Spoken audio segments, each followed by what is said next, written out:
Plusieurs médias importants, dont Fabrizio Romano, ont confirmé la nouvelle. Íñigo Martínez ne sera plus un joueur du FC Barcelone. Il va rejoindre Al Nasser d'Arabie Saoudite pour un total de 0 million d'euros. En fait, selon plusieurs, c'est 0 million, dont Fabrizio Romano. Pour d'autres sources médiatiques, c'est 8 millions. Mais peu importe si c'est A ou c'est B, j'ai pas voulu attendre que la nouvelle se confirme. On va faire le clip tout de suite parce que, honnêtement, comme je dis, peu importe le montant, c'est catastrophique. C'est catastrophique. Puis cette nouvelle, je vous promets que j'exagère pas, mais je crois qu'elle a le potentiel d'affecter d'une manière très, très importante négativement le FC Barcelone pour la saison qui s'en vient. Commençons par le début. Íñigo Martínez, pour ceux qui ne regardent pas le FC Barcelone ou pour ceux qui n'ont pas regardé tous les matchs du FC Barcelone, c'est clairement le meilleur défenseur du FC Barcelone la saison dernière, mais sans aucun débat. Il n'y a aucun débat pour dire que Íñigo, ce n'est pas le meilleur défenseur du Barça. Au-dessus de Cubarsí, au-dessus d'Araujo, de Christensen. Bref, 3 points importants pour expliquer les prouesses de Íñigo Martínez. Premièrement, sa constance. Íñigo Martínez était de loin le plus constant. C'était le défenseur qui faisait le moins d'erreurs.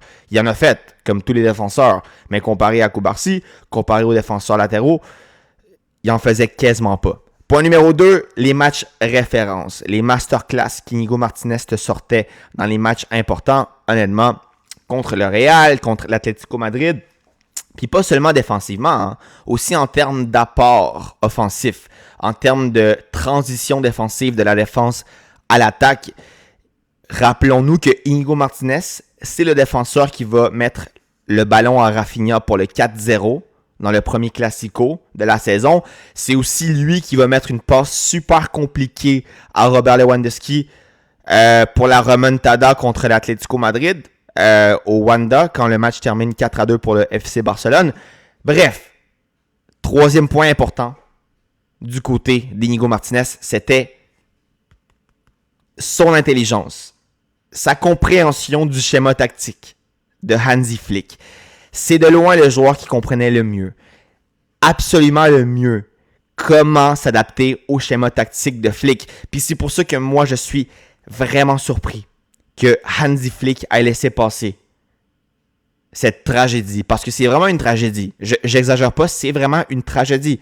La défense du FC Barcelone la saison prochaine, j'ai pas le goût de m'imaginer, puis j'espère que les défenseurs qui restent au FC Barcelone, qui sont des bons défenseurs pour moi, vont être capables de faire le travail, mais moi, sincèrement, je crois que le FC Barcelone va le regretter. Honnêtement. Mais Íñigo, c'était le défenseur qui savait le mieux jouer cette fameuse ligne du hors-jeu de Hansi Flick. C'était le joueur qui savait le mieux anticiper les replis défensifs. C'était le joueur qui se donnait le plus quand venait le temps de se replier, justement, parce que le schéma tactique de Flick, qui est un schéma vraiment porté sur l'attaque, l'agressivité, puis après ça, quand tu perds le ballon, il faut que tu te manges une contre-attaque. Íñigo Martínez, c'est le défenseur qui est capable de mieux, on va dire, fonctionner sur ce système de haute pression comme est le système du FC Barcelone actuellement. Vraiment, dans des matchs références, c'était rarement lui qui faisait des erreurs défensives par rapport au schéma tactique. Cubarsí en a fait. Cubarsí, je me souviens, contre l'Atlético Madrid, au match aller qui finit 4-4. Cubarsí, je pense, 1 ou 2 buts où il est fautif. Honnêtement, là, on va pas commencer à parler des autres. On va rester sur Íñigo Martínez. Mais vraiment, je pense que il n'y a aucun débat pour dire que Íñigo, c'est le meilleur défenseur du FC Barcelone. C'était le meilleur défenseur du FC Barcelone. Mais aussi, je crois que, sincèrement, la saison dernière, pour moi, Íñigo Martínez faisait partie du top 3 des meilleurs défenseurs du monde. Peut-être que c'est biaisé. OK, pas de problème, c'est une opinion. Mais vraiment, je pense que indiscutablement, top 5 des meilleurs défenseurs du monde, saison dernière. Moi, je pense que ça, il n'y a aucun débat. Il s'assied à la table de Saliba, de Marquinhos, de Pacho, de qui tu veux. Honnêtement. Puis tu le laisses partir pour 0 million. Pour 0. Gratuitement. Encore une fois, la nouvelle n'est pas confirmée. J'ai espoir que à 0,0001% que ça soit une fausse nouvelle, mais je pense pas. Hein. Quand c'est Fabrizio qui l'annonce, quand c'est des nombreux médias espagnols qui l'annoncent, ben on sent que c'est la réalité. Puis tu vas laisser le FC Barcelone sans sa pièce fondamentale de la défense. Puis d'ailleurs, la défense, ça a été l'aspect qui a coûté la Ligue des Champions au FC Barcelone. Puis sincèrement, moi j'ai confiance aux défenseurs actuels. Hein. Je veux pas commencer à cracher sur les défenseurs actuels, mais tu me demandes, qu'est-ce que tu préfères? Une défense, Baldé, Araujo, Cubarsí, Koundé, ou une défense, Baldé, Íñigo, Cubarsí, Koundé? Ben, je pense que le choix est fait. Moi, j'ai confiance en Araujo, puis je pense qu'il y a beaucoup de fans qui ont été injustes avec Araujo. Moi comme je dis, je crois que sincèrement que ça a été le bouc émissaire d'une manière erronée, mais Araujo, c'est le défenseur le moins intelligent en termes de compréhension du schéma tactique de Flick parmi les défenseurs centres qui sont disponibles au FC Barcelone. Puis tu remplaces le plus intelligent versus le moins intelligent. Encore une fois, je ne parle pas d'intelligence de quotient intellectuel, mais bien d'intelligence de compréhension de schéma tactique. C'est vraiment assez drastique, assez radical. Puis je vous pose la question, admettons que Cubarsí se blesse. La défense, ça va être quoi?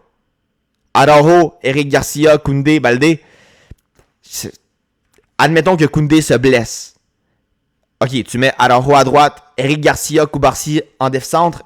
Puis en plus de ça, les rumeurs que Christensen va faire son départ sont aussi assez hautes. Je crois même qu'il y a déjà des médias qui l'ont confirmé. Mais vraiment, moi, je comprends vraiment pas. Puis le FC Barcelone n'a pas l'intention de signer d'autres défenseurs.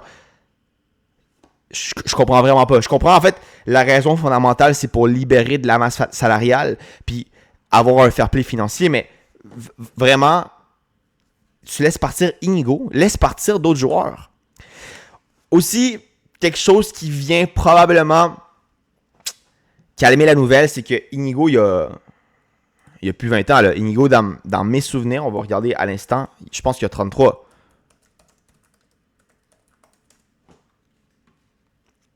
Il y a 34. Íñigo a 34 ans. Donc, tu te dis, c'est pas comme si c'était une pépite, c'est pas comme si... Bon, ok, il y a 34. Mais même à ça, en voyant le physique d'Íñigo, puis en voyant surtout sa stabilité en termes de non-blessure, moi, je crois qu'il restait au moins 1 ou 2 saisons à Íñigo pour briller dans le meilleur foot européen. Bref, mauvaise nouvelle, très mauvaise nouvelle pour le FC Barcelone parce que vraiment, pour un schéma tactique comme Flick, Íñigo, c'était le défenseur à avoir. À suivre, qu'est-ce qui va se passer. J'ai confiance à la défense du FC Barcelone, mais ça va faire une différence.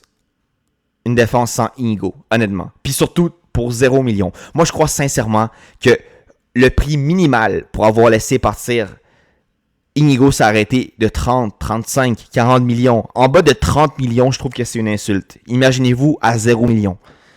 Honnêtement, je pense que le titre de cette vidéo, c'est incompréhension. Je peux comprendre en fait les raisons derrière, mais même si tu comprends quelque chose, ça veut pas dire que tu es en accord, puis ça veut pas dire que c'est logique. Justement, moi, ce qui me surprend, c'est que Hansi Flick a laissé ça passer, alors que c'est clairement le défenseur qui comprend le mieux son schéma tactique. Je sais pas s'il va y avoir des problèmes internes. J'ai hâte de voir la déclaration du club. J'ai hâte de voir la déclaration de Hansi Flick, s'il en fait une, dans un point de presse probablement. Mais surtout, j'ai hâte de voir la déclaration d'Íñigo Martínez, parce que je pense pas qu'Íñigo est à l'aise là-dedans, à 100%. Bref, un gros shout-out à ceux qui ont vu le débrief. On se voit demain pour un prochain, mais si c'est pas demain, ça va être une prochaine fois. À plus.